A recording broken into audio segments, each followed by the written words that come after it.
Say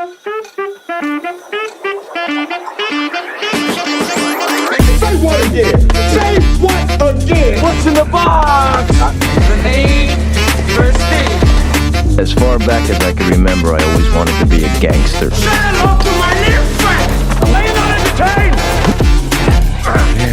Here we go. Ladies and gentlemen, welcome back to the Morbin Movies Podcast. I'm your host, Calvin DeLude, joined by Connor Lindsay.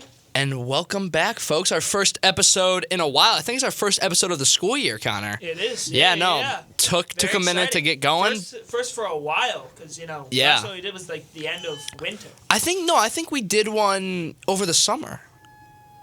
We did one episode over the summer. Well, listen, at the end of the day, no one's really listening because we haven't been uploading them. Yeah. So, but I think it's time that we dial in and, this can be a really, I just realized I had my keys on here. I hope no one copies that. But, this is the time to dial in and we can make this, pretty dope. Definitely. So, all right, yeah, welcome back, folks. Yeah. Connor, let's get into our recently watched. All right. Well, I won't go all the way back to. It's been a minute. It's been a minute. Yeah. Just I'm just gonna. So over the summer, I'm not a big movie watcher. Because over the summer I take my talents to the TV show realm. I know, I know. You watched Game of Thrones this summer. Oh yeah. That was awesome. I don't know, man. I just couldn't get into it. I think you should give it another shot. I think if you. I've given it so many shots already, though. No. Okay, if you finish season 1 and say nah, it ain't for me, then I'll know. Okay, he won't like it. But if you finish season 1, you like it, I'm like, okay, you gotta watch it. Okay. Because if you don't like the end of season 1, then I'm like, okay, they don't watch it because it's just not worth it. But, okay. All right. I will try to stick with it. On Friday alone, I watched Harry Potter, Deathly Hallows 1 and 2. Okay. Because they were on. All right. Why not? It's Harry Potter, Deathly Hallows 1 and 2. It's they're not all the Harry Potter movies. They all have a Christmas scene in them. Mm-hmm. So it's the day after Thanksgiving. I was like, oh, that's kind of fitting. Then I also watched the animated Grinch. Okay. That movie it's only 25 minutes, but I'm like, this movie is perfect. It's I love it so much. It's the peak Christmas short. Yeah. You have your Santa Claus is coming to town and your Year Without a Santa Claus, Charlie Brown Christmas. I think Charlie Brown Christmas and Grinch are the top of that category. You have your stop motion ones that are kind of garbage, but they're cute. But the Grinch is a and it's good. Got the Dr. Seuss, Yeah, listen, anything Dr. Seuss isn't a bad product. Yeah, really Dr. Seuss is just he puts good stuff out there. And then we also watched a movie. We did. That we'll talk about later. Yep. A couple days before that, I watched Aliens. So my brother Jacob, he is a huge Alien and Aliens fan, and since he was home for Thanksgiving, he and his friend Rodrigo, they were gonna watch Aliens. Rodrigo, I was like, I'll get in on that. So I watched Aliens. Nice 4 stars. It's fair. Okay. At the beginning of November, I watched Grand Budapest Hotel. You were in the proximity when I was watching I was. We were on a drive back from probably the most depressing worst trip weekend of my life.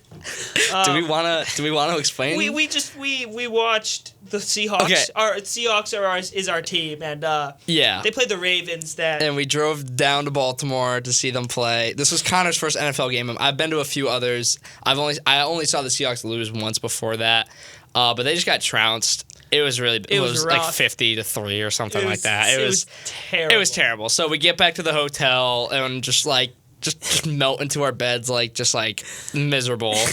and then we go to get dinner and we see a dude get hit by a bus and crushed by a lamppost. It was so bad. Was awful. It was a surreal experience. We were in awe. We're did we? No, we were going insane. I was in disbelief that day happened. Well, because we saw it go down, but we didn't see the dude ever get hit. We just saw the bus hit the lamppost. Yeah, and then sparks fly. And then after we finished dinner, we got back to the same spot, and we were like, "Oh my god!" There's died. Ambulances and police cars and crime tape everywhere. And the reporter actually interviewed Calvin's father, and He did a great job. Yeah, no, my dad's a great public speaker. Shout out to Brian DeLude, Board of Ed for the Berlin Public Schools District. Hell yeah. Exciting. So yeah, on the drive back the next day, I watched Grand Budapest Hotel. Yep. Not my kind of thing. A little too artsy. No, I didn't expect you to like Wes Anderson, to be honest with you. Yeah. But a cool story. Good dialogue. I agree. Like, Wes Anderson, like, I don't love all of his movies. Like, you gotta respect, like, he put in, like, there's a lot of creativity in the film. Like, you can't tell him he didn't put a lot into the movie. Yeah, there are some movies that look lazy. This was not. Yeah. This is not that. And then also in that same long car ride, I watched Primal Fear. Dude, loved Primal Fear. I tried to watch Primal Fear the other day, and it wasn't on anything, so I had to use a website, and the website just kept crashing on me. I was like, it's not even worth it. So I only got like 5 minutes into it. The ending of it is a top ending, like a twist, really good twist. I definitely got to watch it because funny enough, last time I went to Baltimore, it was one of the movies on Showtime, and the hotel gives us free Showtime, and my parents watched Primal Fear in Baltimore, and they're like, Calvin, you gotta watch this movie. It's so good. And I never got to it. So it's one of those movies where like it causes you to like think about like how society works. And like Training Day. And you're like, oh my god, like this happens. Like this could happen. You're kind of like exactly. It's just like Training Day. You're like, there are probably some police officers who act like that. Yeah, it's not good. It's like scary to think about that there are some just really bad people out there. And I'll just burn through a couple of the other ones. We watched Hamlet in school. That's like Was it Mel Gibson's? Yeah, Mel Gibson. Honestly, so I said, I'm like, okay, it's a play adapted to a movie, right? So plays don't adapt very well on screen, so they don't translate. But it's Shakespeare, and the plot is just like amazing. Like it's so creative, and it's like wow. It's just like you're just like. Remind me of the plot of Hamlet again. Is that the one with the witches? No. So it's a royalty in Denmark. Yeah. The king is dead. The king dies, and the king's son is Hamlet. And Hamlet learns from his father's ghost that he was poisoned by his brother Claudius. Oh. And for the whole play, Hamlet is trying to get proof that Claudius was the one who killed the king. Oh, so he puts on this play that basically reenacts a poisoning of like this how it was supposed to happen, and he watches Claudius and he gets like the proof, and then he knows. So he kind of it all like crumbles apart. It's a really intricate play, I really liked it. That's why I hate Shakespeare. Like I just don't like the word. Like it's only because of the language. Yeah. And can someone like adapt it into modern language? Exactly. Like his stories, the plots are great. Yeah. But just like I don't care enough about the language. And you know, a lot of people are like, "Oh, but it's like classic theater. It's classic." No, you know, I don't want to hear it's the origins, and it's like, yeah, I don't want to hear that. Yeah. The origins of movies were silent pictures. Exactly. You don't see people making silent pictures anymore. That's the argument I make every single time. Like you don't. Like society and technology adapted. Yeah. You know? People don't talk like that anymore. It's too hard for me to. I'm just thinking like, okay, what is he actually saying here? Like it's hard enough to understand metaphors. Yeah. But now I have to get past. I have to understand what the words are first. Then I have to understand. I saw my first live performance of Shakespeare. I saw Shakespeare in the Park over the summer. Oh really? I don't even remember the show. Because that's why I was asking. Because I don't even remember it. Like I genuinely. Like, I don't know, but it was like 3 witches, and like this like dude became king, and he like became a jerk about it. But like, it sucked. Like, it sucked because the story was cool, and I was like, all right, this is a really cool story. Like, reading the synopsis, I'm like, wow, this would make a great play if I understood what they were saying. Yeah. So, Shakespeare, like, shut up. Yeah. Then I watched Death of the Nile, which I thought was good. Big Short, and then I finally watched Big Short. Raiders of the Lost Ark, which I didn't see you watch that. Finally. Yeah. I gave it. I can read you my review. Yeah, no, please do. I said this is the quintessential adventure movie and it was apparent from the beginning. I enjoyed the vibe and the plot of this movie, but it seemed a little over the top. Like Indiana just seemed like invincible at some points, but it's like he's just a guy. Like it seemed a little. But the adventure, that's vibe, the 80s aspect of that movie, you know, like that, you know. But I thought it was good. I gave it 4 stars, like a low 80s. So. I don't have Raiders of the Lost. I don't have any of the Indiana Jones rated on my letterbox because I haven't seen them since I was very little. Actually, no, I've rewatched Raiders, and it's good. I remember liking Temple of Doom more though. I don't think I'm gonna watch the rest of them just because everyone says Raiders is the best one, and I was just like, I really don't think I'm gonna care that much about the rest of them. I've heard Last Crusade's the best one, the third one. Oh, really? Yeah, it's with his dad. It's Last Crusade and Raiders, and then Temple of Doom. Temple of Doom is good. Like, Temple of Doom is a fun movie. Everyone says Kingdom of the Crystal Skull. I didn't realize Temple of Doom is... Oh, Crystal Skulls. From what I remember. Like, even as a little kid, like, I thought it was terrible. But Temple of Doom, because I fell asleep rewatching Temple of Doom before the newest movie came out in theaters, because I was going to try and watch them all before, and then I just, like, didn't. But, I fell asleep watching it. But, like, I didn't realize it's a prequel to Raiders. I didn't know that. Temple of Doom, set before Raiders of the Lost Ark. So. And they came out with the new one this past year, which... I've heard mixed. I heard it's just kind of like mid. Like people had such high hopes. Yeah, but people were just disappointed. It's like, what do you expect? Like, what are you expecting? They're de-aging him like 30 years. Like, come on. No, you can't expect anything big like when you're rebooting a character that's so old. You know. Exactly. Like, did it look cool? Yeah, but. Whatever. All right. How about you, sir? All right. So Halloween night, watched Scary Movie for the first time. I thought it was pretty funny. I gave it 82. Then I watched the Sly documentary about Sylvester Stallone. His story is really sad. Like, there are a lot of things. Like, I didn't know his son died. I didn't know. He had some, like, heart condition. Like, the son that was in Rocky with him, Rocky 3 and Rocky 4. Like, that was super sad. His dad was just, like, terrible to him. And, like, it made the movies that I've seen, like, from Sylvester Stallone, like, a lot more heartbreaking because a lot of the stories are tied into his experiences. Wow. So, like, there's just... And also, the fact that he was able to make Rocky is amazing because he's like, listen, I'm getting a lot... Like, he wrote Rocky in a day. Oh, really? And he was getting a bunch of offers on... You know, like, people were offering him $250,000, $300,000 for the script of that movie. And he never sold it. He's like, listen, I would rather go out on my own terms, trying, than sell this movie and realize what I could have done. And so he would not sell the script unless he was able to star in the movie. And so finally someone did it, and, you know, the rest is history. So, and then I saw 5 Nights at Freddy's. Like, it's just terrible. Like, it's fun. I had fun watching it, but it's terrible. But you were with like a bunch of friends. Yeah. Like, but it's just terrible. Like, looking back at it now, like, some of it is...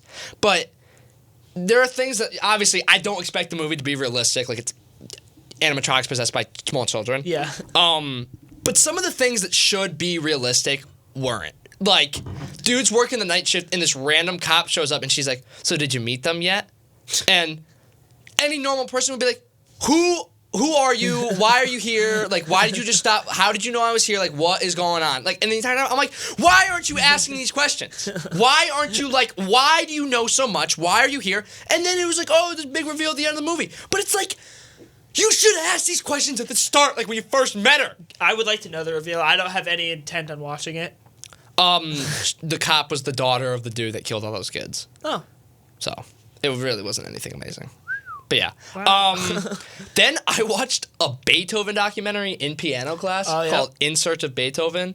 And, like, genuinely one of the best documentaries I've ever seen. I actually think I watch a decent amount of documentaries. Like, it's, you know, just like hour-long specials on Netflix and stuff. But, like, we watched this one in class, and I was blown away. Like, it was made so well, it's put together so well. And they showed live performances of these pieces. Like, it wasn't just, oh yeah, Beethoven did this, like, this was his life. Like, they showed the pieces, and they really got into detail about how intricate and, like, how much, like, work was put in. And also, his story is incredible. Yeah. I've said this, like watching that movie, I'm like, dude, this would make a great biopic. Like a Beethoven biopic would be so real cool. quick, it's biopic. Because it's biography, bio, and then picture, biography, picture, bio, pic. I heard you say it the other day, and I didn't say anything about it, but I want you to say biopic. Okay, biopic. I'm sorry. I've heard biopic. So. It's not right. Okay, I appreciate the correction. Thank you.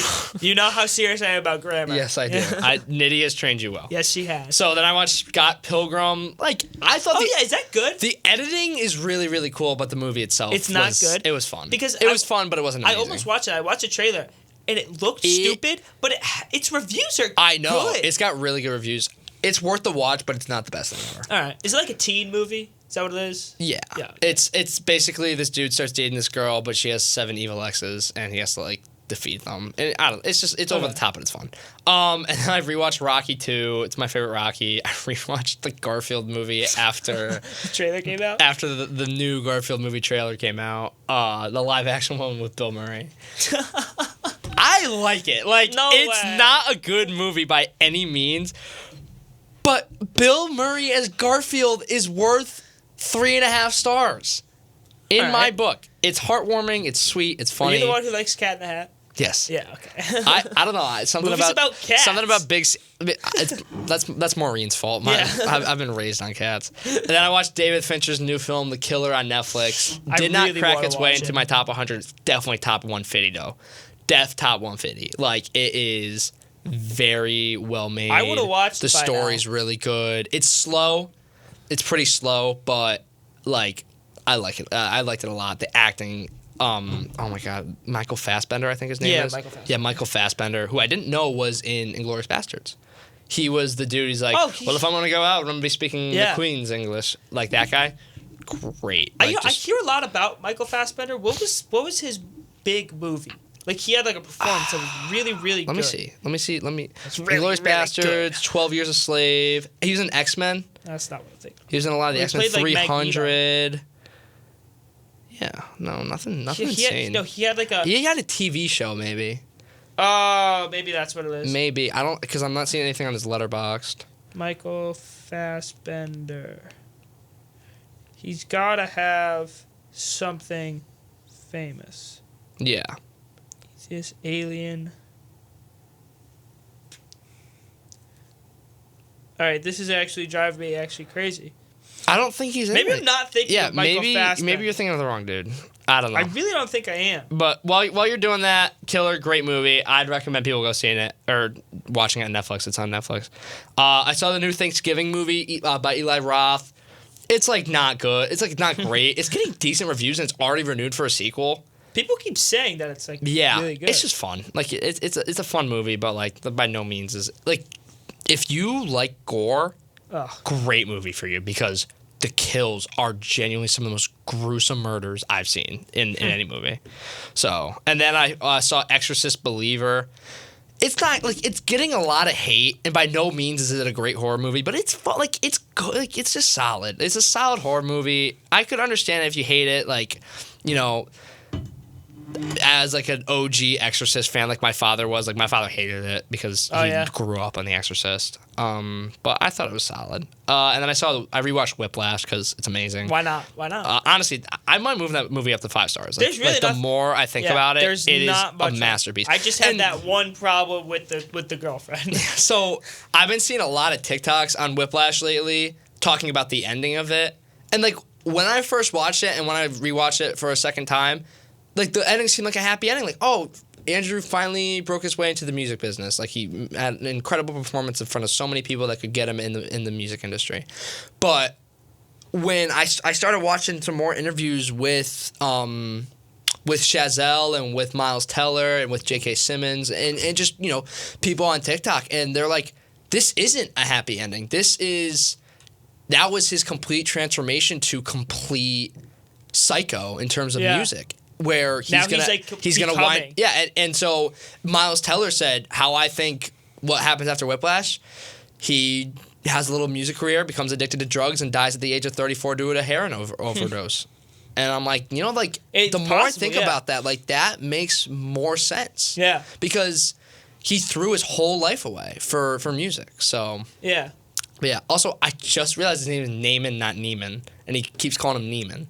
Oh, I just thought his name was Neiman. No, it's Naaman. When did they call him Naaman? And he calls him, because at the start of the movie, he's like, what's your name? Andrew Naaman?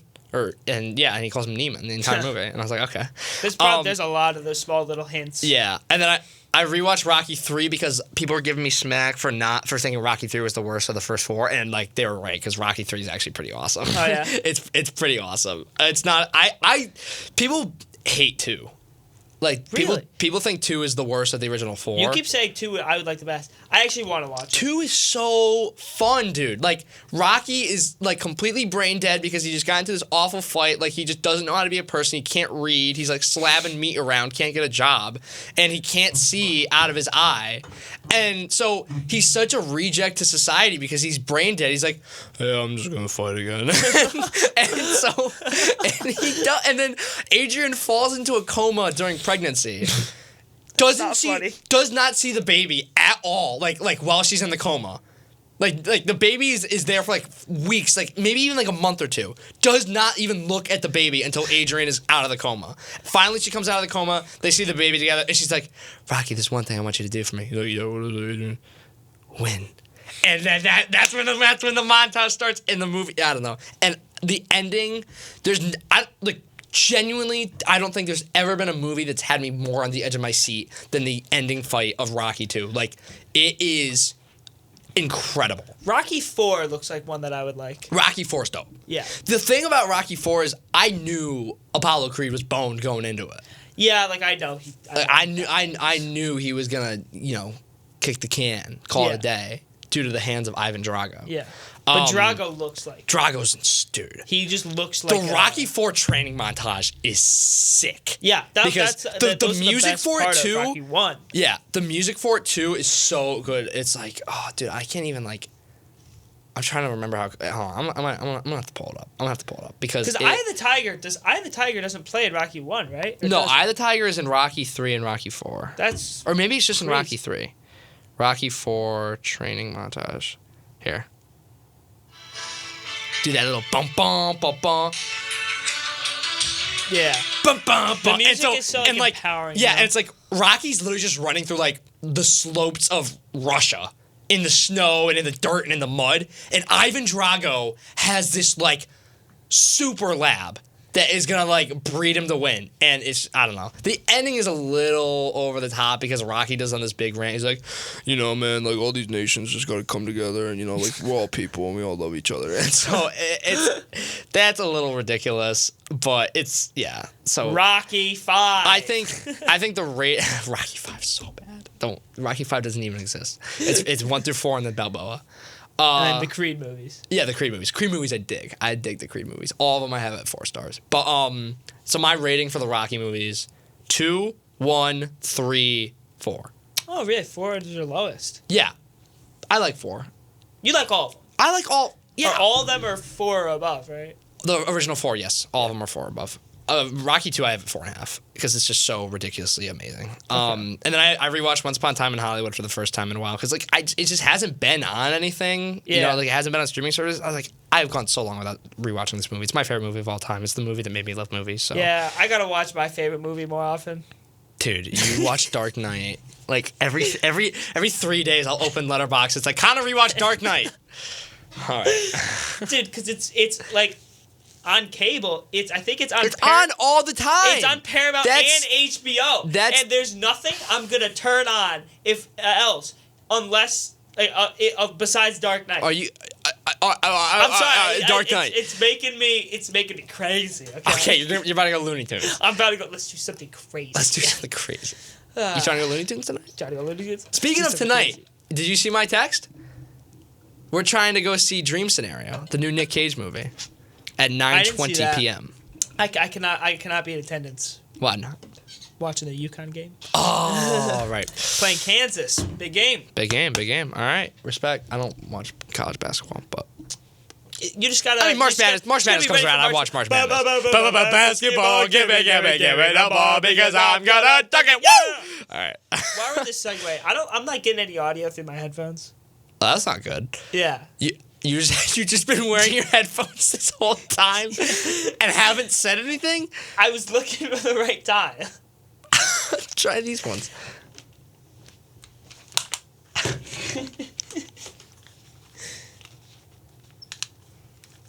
Testing 1 2 1 2. Yeah, I can hear it. There's no shot. So I was wearing those, right? Yeah. So before we started, I didn't hear anything. Then Mr. Smith did something to him, and it worked, right? Okay. And then the show started, and I could hear again. So I was like hoping it would just come on. So you've just been wearing headphones for like 20 minutes now? I thought I'd look the part. All right. All right, whatever. Shane Gillis. I watched Shane Gillis' Beautiful Dogs. That was pretty dope. He's super funny. I rewatched The Polar Express for the first time since it was very little. Great movie. Loved it. And then I rewatched Jojo Rabbit, which is like genuinely one of the closest things to a masterpiece I've ever seen. It's just incredible. I got a question back to the comedy. Did you watch the Matt Rife one? Matt Rife. He's the guy who's everyone's hating right now because he said some things. I didn't know about this. That might be an off-air question. Oh yeah, no. I think like someone criticized his comedy, and he responded in a disrespectful way. Like not. Listen, at the end of the day, you can't respond in a worse way than Kramer did. So. Yeah. Okay. Yeah. Yeah. So. But yeah. So I just, and then now people are saying this guy's not even funny. He's just talking about this. So I'm like, I didn't know if I've not seen him. No. All right, let's get into our first mini segment. Connie, want to introduce it? Yeah, I would love to. So for today, we're each going to run through our top 3 most underrated acting performances. Okay. I like top 3 so hard because there's just so many that are so good. So I just picked 3 that like really stood out to me. So I'll start. All right. So first off, I just talked about Jojo Rabbit. Scarlett Johansson puts on the best female acting performance I have ever seen in a movie in Jojo Rabbit. I feel like she's underrated in general just because of Marvel. I mean, yeah, because people just see her as Black Widow. You see, this is my beef with... I'm doing my capstone on this. Like, this is my beef with today's movies is... They see Scarlett Johansson as Black Widow. Yeah. They don't care about Scarlett Johansson, though. Yeah. Scarlett Johansson is an incredible actress. She's in my top 10 best performances, but for Prestige. I haven't seen Jojo Rabbit, but I think she did fantastic. I don't even remember Prestige. I just think Prestige is just like out of my mind. I don't even care about it. I give it 4 stars. It's my top 10. I'll have to rewatch it. It's my top 10. I'll have to rewatch it. But yeah, Jojo Rabbit. She's just as Jojo's mom. She just does that performance so well, and it's so like the story is so heartbreaking, and it's like put together so well, and she just does amazing in it. Then movie that you have not seen as well, Babylon. Brad Pitt in Babylon as Jack Conrad. Like everyone hates Babylon. I still think it's really good. Like I still think it's a really, really good movie. He does so good in it. Just like as an actor who's relied so much on being the big star because he barely like drinks. Like he's hammered by the time the movie starts filming, and he just goes on and does exactly what he needs to do perfectly. But then as soon as it switches over, the scene on the mountain, he's like, we need to innovate. Yeah, we need to innovate. We need to inspire. Yeah. We have to break past these pesky shells of flesh and bone, put these dreams onto celluloid, and print them into history. Turn today into tomorrow so that tomorrow's lonely man may look up at that flickering screen and say, for the very first time, Eureka! I am not alone! And then he falls into his pool. That's the scene I was talking about. Yeah, I was actually talking about a different scene. Oh, I don't know. But I he's like, yeah, I don't know if you'd like it. Is it long? It's like 3 hours. Okay, that's why I don't think you'd like it because it's long. Yeah, but the good parts of that movie are great. But like he's super funny in it. Some of the monologues he delivers are great. The message, like you can just like tell like his heart is breaking because his whole career is done because he just can't adapt to the change from silent films to sound films. He just can't adapt to it, which is like so true. Like that was the case for so many. Like Charlie Chaplin, what did he do after silent pictures? I have no idea. All right, and then my third is Toni Collette in Hereditary as the mom. I mean, dude, I don't even think she got an Oscar nom for that movie. And she put on one of the most heartbreaking, well-delivered performances. She was terrifying. She was relatable. Like, you could never see more just, like, sadness. I don't think I've seen more sadness in a character than after her daughter got decapitated. Okay. So, it was just... Toni Collette, like, underrated actor. I think she's an extremely underrated actor already. But she's in Knives Out, right? She plays one of the children in Knives Out. Toni Collette? No, Toni Collette's like an older woman. Well, yeah, she's a child of a guy who just died, like an old guy. I don't. She's an adult in the movie. Oh, okay. I thought you said child. Well, she's the child. I understand of a now. I understand now. Let me see. Is she in it? Yes, she is. She's Joni Thombre, whatever. Yeah. Yeah, Thombre. Yeah, but yeah. So that's my top 3. All right. Toni Collette. Love you. So I one of mine is from a television show. Okay, that's fine. Actually, 2 of mine are from television shows. Okay. So, yeah. So for number 3, this is actually my favorite. My name is acting Skylar White, yo. No, it's not. My name is Wait. My husband is Walter White, yo. Uh-huh.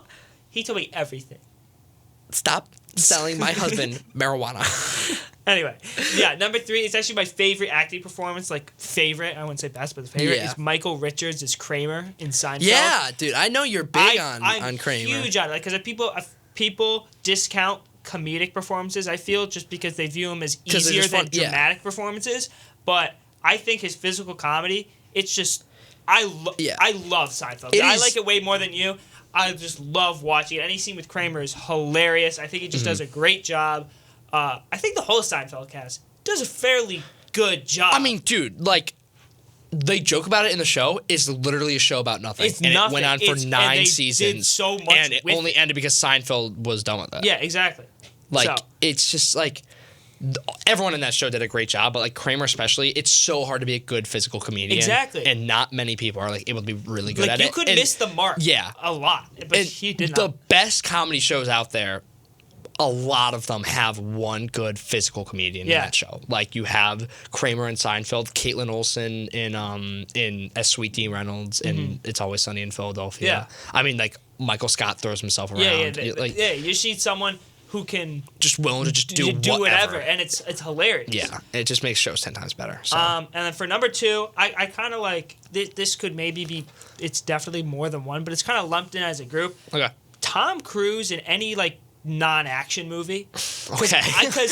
Because right now, like, the big story, he's 60 and he's still doing 60? another Mission Impossible movie. Dude, no, you are not serious. He's 60 years old. He's older than my father. Dude.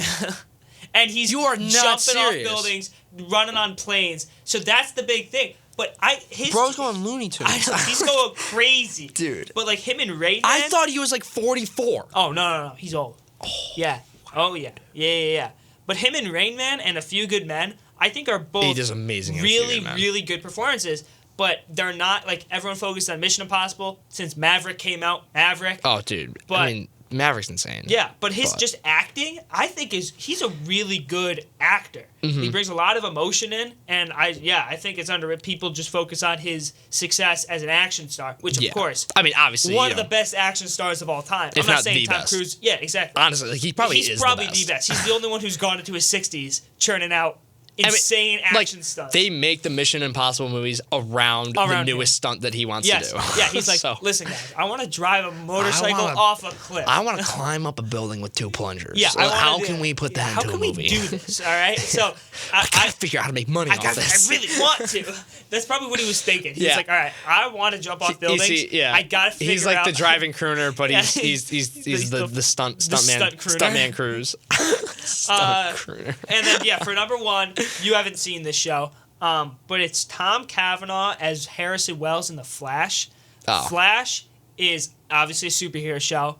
A lot of the dialogue HW, right? Yeah, CW. Or CW, yeah. A lot of the dialogue is corny, especially in the later seasons. Yeah, and again, it's a superhero show, but Tom Cavanaugh does such a good job with what he had. He plays. There's like a multiverse in The Flash. Yeah, because I know the new Flash movie had like a bunch of stuff going on. And each different season, basically, they bring in a Harrison Wells from a different universe. So he plays like 10 different versions of the same character throughout the show, and he does such a good job with them. Like, I always love watching his scenes in the show because I just thought I'm watching. I'm like, no one's ever gonna say that he did a good job in this just because of the lines are like, "You must run to save the city." I'm like, okay, like what? Who writes this? You are the Flash. That's one of his lines. I'm not even. You've never even seen the show. That is one of his lines. I think it's the first episode. He goes, "Run, Barry. become the Flash. God. I hate the CW. Yeah, because like in middle school, I watched All American because like, football show, All American, and it's like, oh my God, there's so much drama.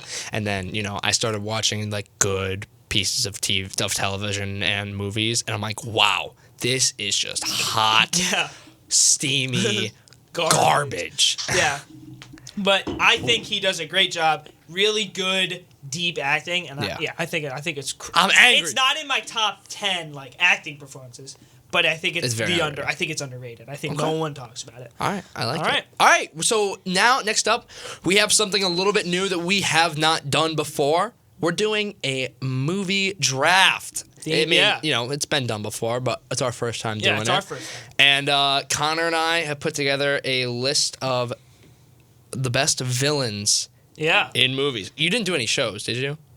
Oh. I did do shows. Well, actually, wait. One. Like, is Gustavo Fring on your list? I have... So I wrote down 20 because I was thinking, I also wrote down 20. Yeah, 3 of them are from shows. Okay, that's fine. I'm not going to... Yeah. I just, it's fine. Can I take Gus Fring at some point? Yes, Are we allowing show villains? Yeah. Oh, okay. Yeah. Yeah, there's not many. I'll let it slide. Yeah. Okay. So here, let me... Dude, Actually, wait. 4. Sorry, I did a 4th. Okay. 4. All right. Let me write down what we each have. Okay. All right. So we'll do a snake. Rock, paper, scissors. Rock, paper, scissors right now. All right. 1 out of 1? 1 out of 1. Let's go, baby. Okay. First pick in the draft. Okay. With the first pick of the 2023 Morbin Movies Podcast Supervillain Draft. Supervillain? Or just villain. Oh, okay. I'm going Darth Vader. Oh, yeah. There's no better villain in movies. I would agree. Darth Vader is just top dog. And I know who you're taking with, too. I don't know if you... Yeah, you probably know him. I'm going to put an X next to him. Yeah. I'll do the same thing. Let's just so I don't accidentally take them. All right. So since I have 2 and 3, I know the 2 guys I'm taking, and at number 2, I'm taking Voldemort. Oh, at 2. Okay. Who you think I'm picking? I'm gonna pick at 3. Okay. But I'm picking Voldemort at 2. I was thinking about it, and I was thinking a lot of the villains that I see, or not a lot, but I'm saying a bunch of the villains on this list. No, Voldemort was high up on my list too. Yeah, because like Darth Vader, right? Obviously, and I think he's the greatest villain of all time. Yeah, but he's so like deep, got a lot of layers to him, backstory. He's like redeemed. There's a bunch of other guys in here that you can kind of see their side. And also the Horcruxes, like those are dope. Exactly. Voldemort is just like he's just a bad guy. Yeah, like he's a dude who hates people so much and wants to rule so badly. And it is like the quintessential. Yeah. It's just straight racism because he just like wants to take down anybody who is mudblood. So anybody who doesn't have the wizard powers, exactly, dud. So I have 3. And I bet you think I'm picking the Joker. Yes. So, yes, I will pick. I'm picking the Joker. Yeah. Yeah, I mean, it's the right pick. He's great. He's one of the Heath Ledger, tragically, one of the best acting performances ever. Mm-hmm.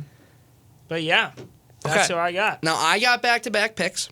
Mm-hmm. First off, we're going to go with the big purple raisin out of the Marvel Cinematic Universe. We're going Thanos. Yep. I mean, Thanos, redefined superhero movies in my opinion, because at that point the bar is set so high for villains. Like I feel like that's why that's it's not the only reason, but it's definitely a part of why people have been hating Marvel so much recently, because Avengers Infinity War and Avengers Endgame set the bar so high for what a supervillain needs to be. And even in Spider-Man Far From Home, the Jake Gyllenhaal Mysterio was like, we need an Avengers level threat. Yeah. Like the idea of this Avengers level threat came. It's based off of him. And Thanos also some of the coldest lines in villain history. And the thing that makes his character so interesting is he kind of has a point. Okay.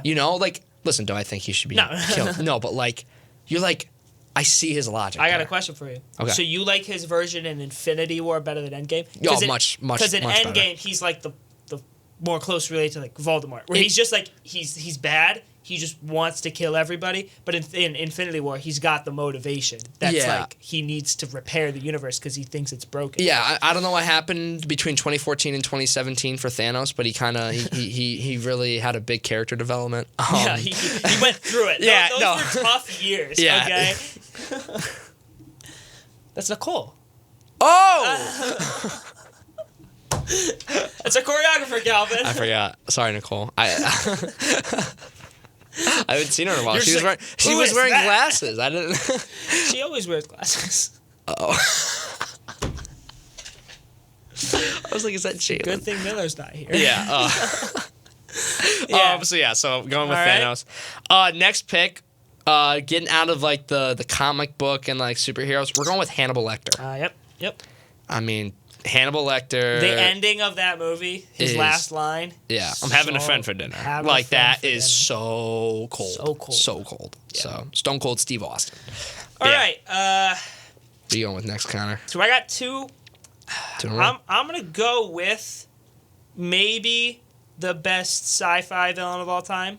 I'm gonna go with the Terminator. All right, that was on my list too. Obviously from Terminator 1. Yeah. Because in the second one, he's a nice guy. Yep, no, Terminator T-800 was on my list. I love the Terminator movie. I love it so much. It's like those are really underrated movies. James Cameron, honestly, like people talk about these sci-fi movies, genius. but they never are like, wow, James Cameron. Yeah, they don't talk about the director. It's not even just sci-fi. Like, didn't he do Titanic too? Oh yeah, he did. Titanic's a great movie. Blockbuster genius. Like, he knows how to make money. knows how to make billions of dollars off movies. Avatar, Titanic, Avatar: Way of the Water. Like it's incredible. And he's doing something different. I think I'm taking I love villains that are just mean for the sake of being mean. Like the Terminator.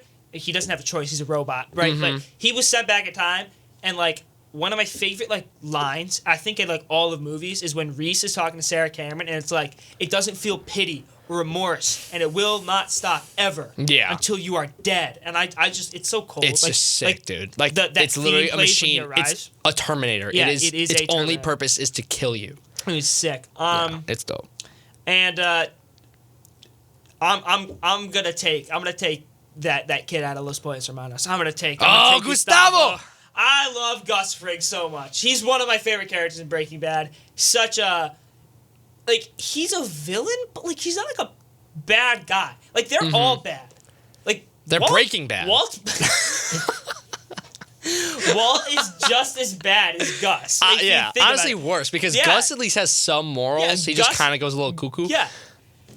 Walt, like they're all bad, but just Gus is framed as the villain in the show, and it's just he's so good. I love that. Yeah, no, Gus is just awesome, and like especially when you watch Better Call Saul too, and you like get a little more into it, like his history with the Salamancas. Yeah, you know, and he's just so cold. Yeah, but Gus is dope. All right, Bonsoir. Damn, like I wish I looked at some TV shows now. If you Nah, it's fine. So I have 3 more TV show villains on my list. There's only one of them from a show you've seen. All right. I don't really care. All right, next up, we're going Hans Landa out of Inglourious Bastards. Oh, I'm glad you had that one on your list too. Hans Landa. He falls just outside my top 10 favorite villains. I mean, dude, he is just like a different breed of just terrible because he comes off as this really good dude. He's like, oh yeah, I'm upbeat, you know, like Mr. Lapadit, can I have a glass of milk, please? Oh, your lovely family. And he just manipulates you. You messed up.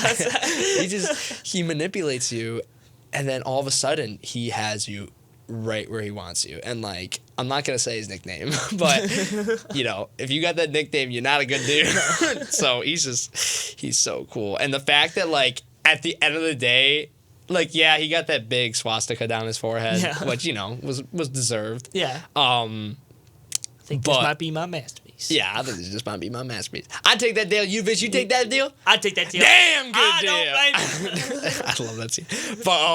But like at the very end of it, he screws over the German military for his own personal gain. He's like, all right, so I kidnapped these guys, but I'll let them go if you give me U.S. citizenship and you give me, you know, all these great honors and stuff.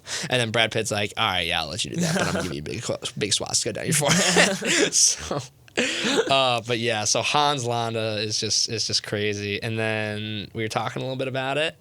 I'm going Ivan Drago from Rocky IV. He was not on my list. All right, that's good. I was thinking, I was like, he's not like a traditional villain, but like, dude, he's horrifying. Yeah. He's terrifying. Mm-hmm. You know, like he just comes in, just kills. Mm-hmm. If he does, he does. I think that line's super is like insanely cold. But I think the best line is Apollo Creed comes in with his big masterpiece performance, like, you know, big America, let's go, patriotism. And then he comes in, Ivan Drago hasn't said a single thing. He's like, come on, man, you got to put your gloves up. You want to win this fight. He slams his gloves down and just goes, you will lose. Yeah. All he that says. scene, yeah. Like, that is just so and sick, like dude. doesn't his arms like not move? Yeah. Yeah. Like, it's just insane. So... All right. Yeah, no, I love Ivan Drago. So yeah, next 2 picks for you. In my 5 spot, I actually, when you said Hans Landa, I thought you were picking a different guy. Hans Gruber. No, I wanted Hans Gruber. I love Hans Gruber. Hans Gruber's a dog. Yeah, he's so good. This is just like such a cold villain, you know. Oh yeah, Hans Gruber's. Listen, Bruce Willis. Your dude's name is Hans, and he's German, and he's a terrorist. Yeah, like German, that's pretty sick. I got to admit, that's sick. Pretty dope. And like you think at the beginning of the movie that he's just he's just holding people hostage like for money, but he's actually it's a intricate plan. Yeah. So yeah, Hans Gruber. Yeah, and love that guy. God, Die Hard is just such a good movie. It's so good. It's so good. So now. I'm gonna. You know how you picked like Ivan Drago, not regarded as one of the best villains of all time, but like he's like one of those just like, right. So I'm gonna pick Biff Tannen from Back to the Future. I had Biff too. I love it so much. He's just one of those villains where you're just like he's so annoying. Just get him out of here. Yeah, it's just like you're rooting so hard against it, and you just want Marty McFly to beat him in that like the skateboard race in the first movie when they're like racing through the 50s. You just want him to outrun the car so badly. Like, dude, the amount of times he gets manure dumped on him makes me so happy. I love it every time. I know. Like, he just, at the end of the movie when the futures change and he's like some wimpy dude that is like, like a servant to George McFly. To George McFly. It's like, this is the best outcome. Yeah. You cannot. And, you know, we're high schoolers, right? Obviously, high schoolers don't actually look like Biff Tannen because the guy who played Biff Tannen was like late 20s when they filmed. And huge. Yeah, and massive. But you know that there are probably people, like annoying people in high school that you just want to see manure get dumped on. Exactly, dude. It's just so good to I want to see some people get manure dumped on them. Exactly. I'm not ashamed to say that. There are some people in this school that I'm like, dude, just get some manure on you. Yeah, and Marty McFly is like the quintessential, like, every single person. There's not one person who's just like, I don't really like Marty McFly. Everyone loves Marty McFly. He's kind of on my nerves. Yeah. You know, no one's like, thinking it. He's like Peter Parker. Exactly. Like, he's just kind of like, can't not he's like that like semi-popular dude who's got a cool girlfriend and like he's like kind of a nerd, but he's a cool guy. You know, you gotta love him. So gotta love Marty. Biff Tannen. All right, is that your two? That was my two. Okay, next up, we're going a little horror movie. We're going Michael Myers. Obviously not on my list. Stone Cold Michael Myers. Like you said, like just a dude who, you know, like there was in the second Halloween movie, they're like, oh yeah, like it's his sister that he's after. But no, he literally just like they like completely disregarded that plot and like the main storyline. He's just a dude who is so insane, he's gonna kill all teenage girls. Like he just loves killing teenage girls. And it's so awesome. So and also Dr. Loomis's monologue. I know you haven't seen Halloween, but he has an incredible monologue where he's talking to the cop about like what Michael Myers is and like what he's capable of. And he's like, I met this 7-year-old boy with the blankest stare, the darkest eyes, the devil's eyes. And I've spent 8 years trying to get him to work with me and spent the last 15 years trying to keep him locked up because I realized that what was behind those eyes was nothing short of complete and utter evil. And it's like, that is so sick. It's so cool. Everyone knows about Michael Myers. Like, I haven't seen Halloween. I know about Michael Myers. Yeah. So next up, kind of a surprise pick here. I literally just came up with it, like just thinking about it a few minutes ago. Death from Puss in Boots and the Last Wish. That whistle he's got is so sick, dude. I didn't even think about animated movies. I didn't get many animated movies because like a lot of animated movies are like kids movies, and like the villains are like Syndrome from Kung Fu Panda should be at number 1 overall. Like Syndrome, like he's a villain and he's cool, but like I wouldn't put him in this category. He doesn't stack up against the Joker. Legitimately, like he scared me. Like he was death sick. was scary. In that movie. Yeah. Just the whistle. I don't know. It was just so sick. One of my complaints about Puss in Boots is that Death didn't have more screen time. Yeah, literally. So all right, so I have I need 3 more. I think you need 4 more. Yeah. So I'm taking another guy out of the TV show league. Okay. Definitely a villain. Okay. Maybe not acting as the adversary. You know, one of the main characters of one of my favorite shows. Give me Homelander. Oh, wow. Such a complex character, and Anthony Starr does a phenomenal job.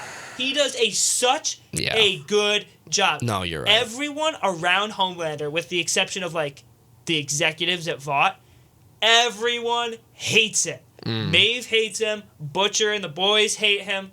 It's just that's legitimately one of my favorite scenes in TV is when Homelander is looking at himself in the mirror after his fight with Soldier Boy, and he has a bruise on him, and he's just looking at himself in the mirror, and he is like shook. He is just like he's frightened beyond every fiber of his being because he thinks he's gonna lose.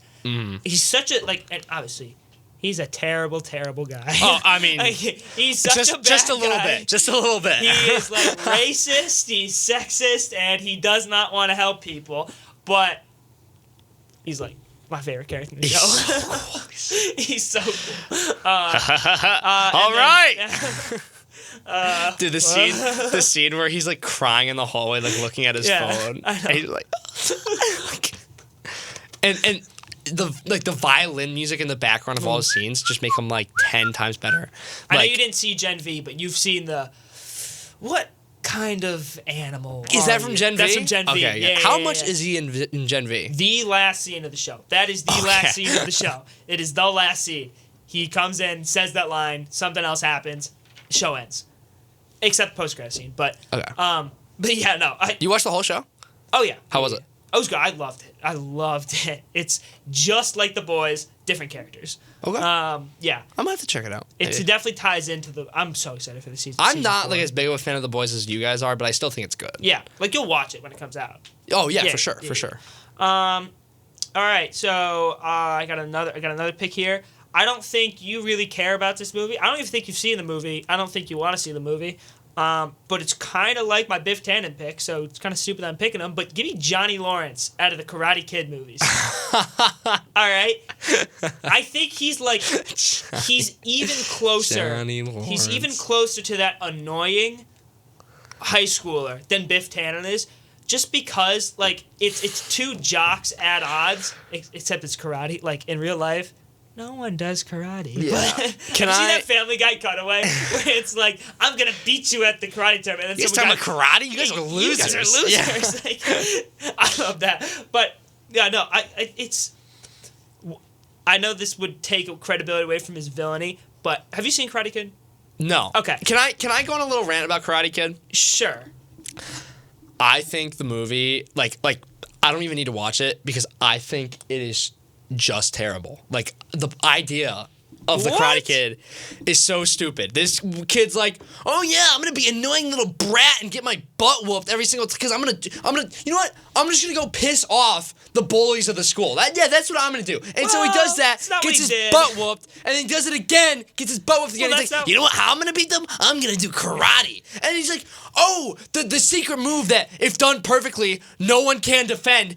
Okay. I think you can spot it when his leg goes up to a 90-degree angle. Yeah. Okay, I get that. Like, yeah, as long as they don't run face first in his direction, they're gonna be able to stop it. I disagree.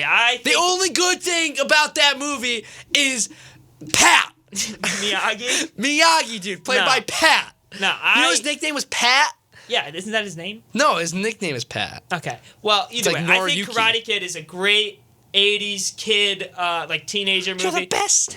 Yeah, that I don't seems know. awesome. Listen, I still gotta watch it because I haven't watched it. I don't think you have to watch it. Like I would rather you not watch it. So then like. Because if you watch it, you're going to be like, now I know. Wait, see that? How do you think I feel about La La Land?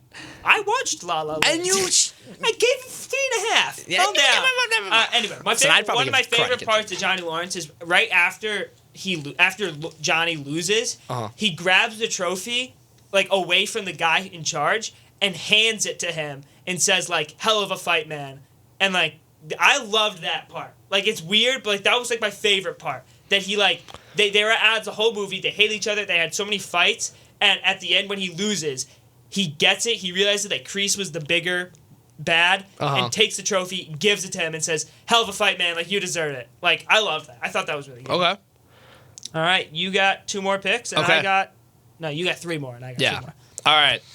So I'm going... This guy, he didn't have a lot of screen time, but he was a big part of the movie. You know where I'm going with this. I'm going with John Doe from 7. Not where I thought you were going. Oh, okay. I was way off on where I thought you were going. I wasn't even close. Yeah. I'm curious. I'm curious now.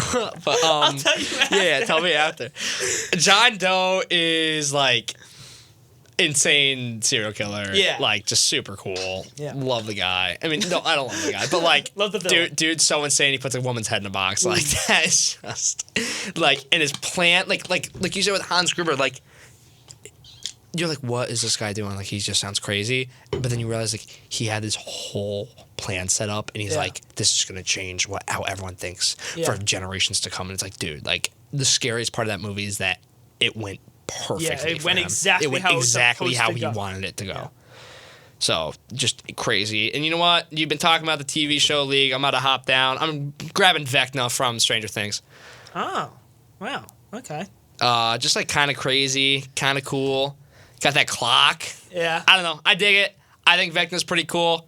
Out of the villains from that show, I think he's the best. Mm-hmm. Like the Demogorgon's cool, but like just a Demogorgon. Like the Demogorgon got shut down, like in terms of the scare factor, because in season 2 there were like millions of them running amok. So yeah. All right. So, yeah, that's what I got there. So I forgot I had this guy on my board. He's actually in my list of favorite villains. He's actually 5th. Okay. And I forgot about him. I like this movie way more than you, but you still like it. Kaiser Soze. You see, listen. Usual suspect. I saw Kaiser Soze and I didn't put him on because I'm like, he's a villain, but he's not like. He orchestrated that whole thing on the boat. They like, it's open to interpretations. They tell all those legends about what Kaiser Soze did. Yeah. You don't know if they're true or not, but like that line that's like, what's it like? I don't fear God, but I believe in him. Well, I believe in God. He said he doesn't. I believe in God, and I'm terrified of Kaiser Soze. Yeah, everyone like reveres this guy. No one knows who he is except for that one guy on the boat. That's the whole crux of the movie about the guy on the boat, and it's really just this normal. He's not this huge hulking mass murder. It's just this tiny little guy. It's just guy, and it's like it's crazy. One of the best reveals of all time. Yeah, no, I rewatching that movie, I still didn't like it as much as you did. Like I still thought it was a solid flick, but yeah, that ending at the end is just incredible. All right, and you're gonna laugh. You're gonna laugh at this last pick. Okay. All right. Is this your last pick? What? Is this your last pick? 1, 2, 3, 4, 5, 6, 7, 8, 9. Yes. Okay. Are you ready for this? Okay. I'm gonna pick the Tyrannosaurus Rex from Jurassic Park. Not even as a joke. It's just cool. Like, first off, Jurassic Park, one of the coolest concepts of movie history. 100%. And basically, they're on the run from a T-Rex. Yeah. Like, when you're a kid, you dream of seeing a T-Rex. Yeah. And in this movie, there's a T-Rex, and it's chasing them. Like, a Tyrannosaurus Rex is chasing them. And yes, there's a. I'm looking at my board here, and I'm like, you know what? A couple of the other guys are probably better villains, and the T-Rex really isn't the villain. There's, like, actually humans that are the villains in Jurassic Park. But the T-Rex is just cool. Yeah. It looks great. Like, there's CGI today that looks worse than the T-Rex from Jurassic Park. So my hats off to that, and Tyrannosaurus Rex, welcome to the team. Okay, I dig it. You see, now I'm having trouble picking my last one. I have 4 options on the board. One of them, I'm going to rule her out, Nurse Ratched from I didn't put her on my list. Cuckoo's Nest, because she's like genuinely one of the most annoying characters. Like I can't stand her. Shut up. Yeah. Palpatine is there, but I already have Darth Vader. Yeah. So he's gone. And now I don't know what to do here. If you want to give me your pick, I'll take your pick. No. Give me. Do the quick Jeopardy theme while I think.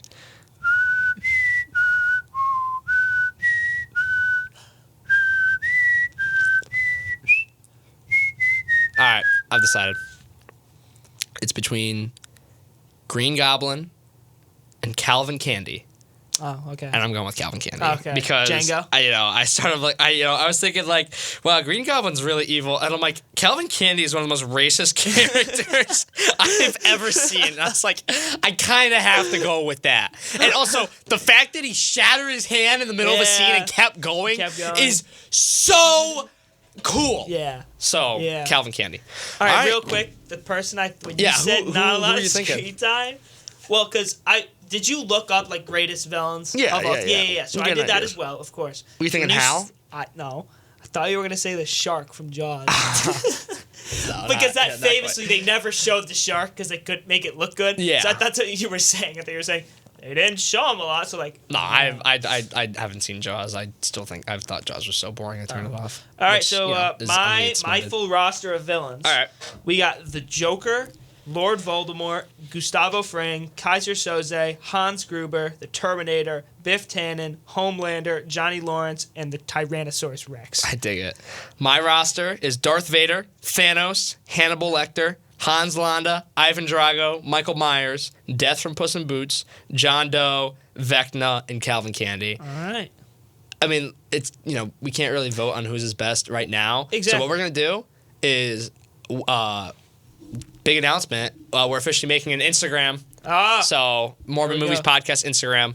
So we're gonna put it on the Instagram and we'll let the fans vote. Excellent. That was fun. We gotta do that. That was a great. We gotta do that again. I thoroughly enjoyed that. Yeah, and I enjoyed my time. It brought up a lot of conversation too. It did. Villains are so interesting. Yeah.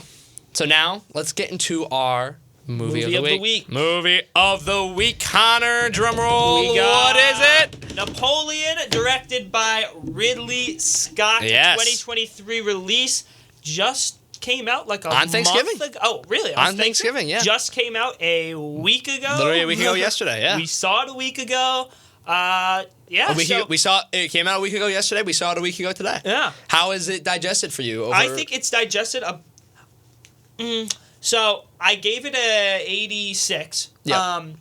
And the more I think about it, the more pretty much nothing has changed. Yeah. The only thing that I think has deteriorated just a little bit, the more I think about it, I think Joaquin Phoenix could have done a better job. I agree. I think his acting, maybe they wrote it this way, or maybe it was I don't the know directing. if he was just such a loser. Yeah, he just it was seemed hard so to... drab. Yeah. Like I agree. I agree. I gave it an 87. The movie, I really enjoyed it. I enjoyed it a lot more than, we both enjoyed it a lot more than a lot of the critics are saying. It has a good IMDb rating, but Letterboxd, it's low. It's Rotten Tomatoes is low. Yeah. And its Letterboxd is what, 3.2? 3.1. 3.1. Yeah, so it's dropping. I follow Instagram account, Josh Toombs. He's the guy who writes movies. And it was review Napoleon. And I always consider this guy as, more representative of, legitimate personal views as opposed to critical.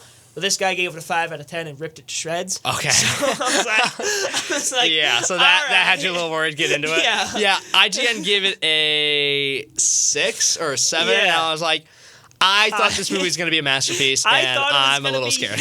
I couldn't believe when I was seeing I saw a commercial for it before it came out, and I'm like, this looks how sick. am I not hearing about this? It looks incredible. It looks like a blockbuster cinematic masterpiece about one of the most famous dictators of all time.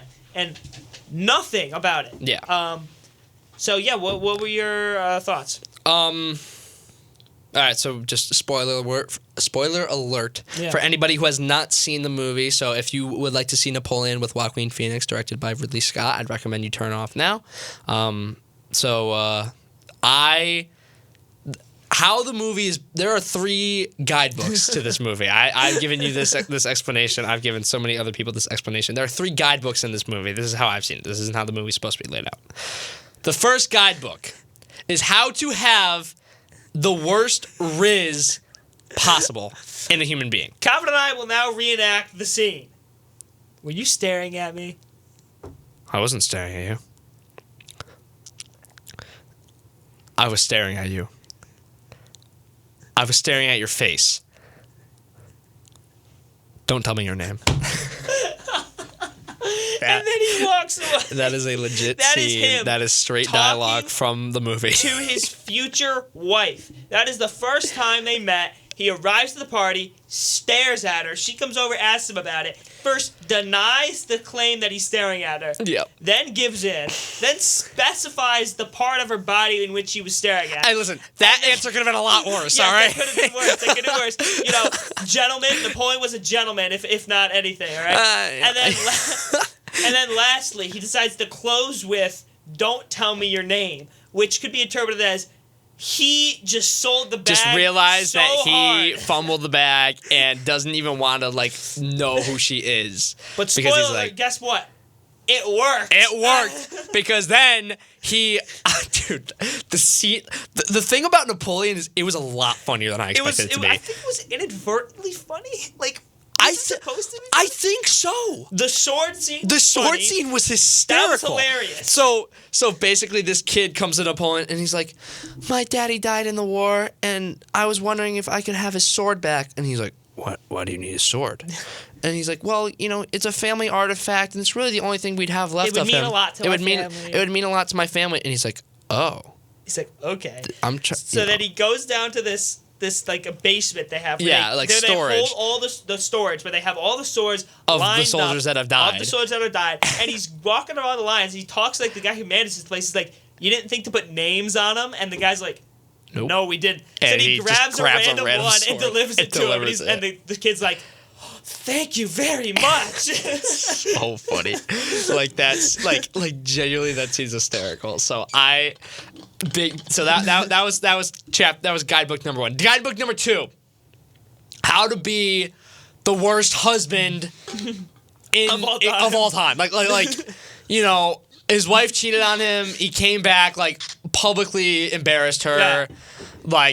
Listen, it was out in newspapers that he was getting cheated on. He was going through it. Yeah, he was going through it. But I just he was just a terrible husband. When he got comfortable around her, you could really see how weird of a dude he was. Yeah. It's interesting there are some because specific scenes that we can't talk about. Where he was just he was so in love with her. He was almost drunk on her. Yeah. He was just so obsessed with her. And I didn't know the real Napoleon. This guy looked like a loser. I'm sorry. This guy was an absolute loser. Look at illustrations of him. He looked like a loser. He was fat. He was out of shape. Yeah. He was ugly. He wasn't this super cool dude. Yeah. All the other dictators were. Yeah.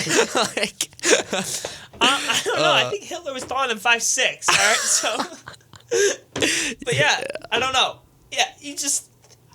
It was so weird, the dynamic between him and his wife. Yeah, really weird. So it was weird, but that's where the humor was. How can you not laugh at that? That's why I think the humor was on purpose, because some of the stuff that he was doing was so ridiculous. It was so ridiculous. So to be fair, I think we were the only ones laughing at the theater. Yeah, well, listen.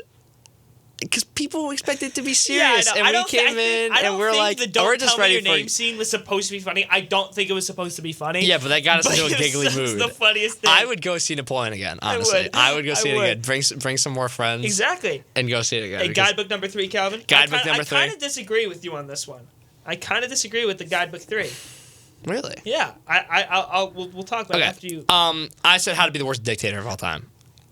He went into battles listen. There were during his marriage period, great dictator. Like, like some of these action sequences in this movie, guys, were amazing. Especially the one on the frozen river. The one on the frozen river, or the lake, whatever. Or whatever it was. Amazing. And like it was general, so cool. like great tactic, like great military strategy. So basically, they're the opposition. I don't even know who it was. I don't even know. Napoleon's French. That's what I think. Maybe the British. Yeah, I think it was. I think it's British. We'll call them the British for the sure. sake of Why this. not? The enemy. Just call them the enemy. The enemy, right? So and then enemy. So they set up like kind of like tents on a frozen lake. And that's where they kind of set up camp, right? But they moved all of their troops most of their troops out of the tent into the woods behind the lake. So then the enemy attacked the tents.